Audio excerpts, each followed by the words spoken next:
মুর্শিদাবাদের এই অশান্তির ঘটনায় যাদের গ্রেপ্তার হয়েছে, প্রথমে কথা ছিল কলকাতার বিচার ভবনে তাদের প্রডিউস করতে হবে, কোর্টে পেশ করতে হবে, কিন্তু তাদের কোর্টে পেশ করা যায়নি। কেন করা যায়নি? কারণ পুলিশ নিরাপত্তা দিতে পারছে না।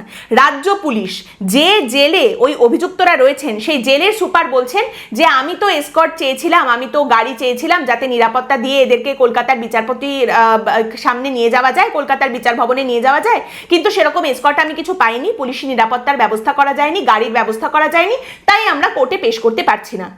এই রাজ্যের পুলিশ নিরাপত্তা দিয়ে অভিযুক্তদের কোর্টে প্রডিউস করতে পারছে না, সেই কারণে কোর্টে তাদের নিয়ে যাওয়া হয়নি।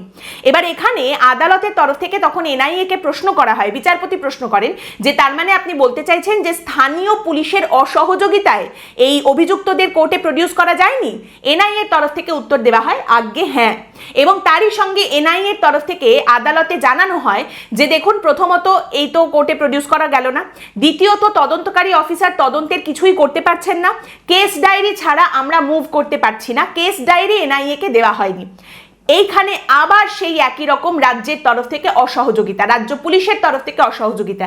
একদিকে তারা অপরাধীদের পুলিশি নিরাপত্তা দিয়ে কোর্টে প্রডিউস করতে পারবেন না, আরেকদিকে তারা কেস ডায়েরি দেবেন না এনআইএ কে, এবং এইখানে বিচারপতি রীতিমতো বিরক্ত হয়ে রাজ্য পুলিশের উদ্দেশ্যে বলেন যে আপনারা কেস ডায়েরিটা দিচ্ছেন না কেন? কেস ডায়েরি নিয়ে কি এনআইএ পালিয়ে যাবে? মানে এখানে সত্যি আর কি বলা যেতে পারে, আর কি বা বলা যাবে?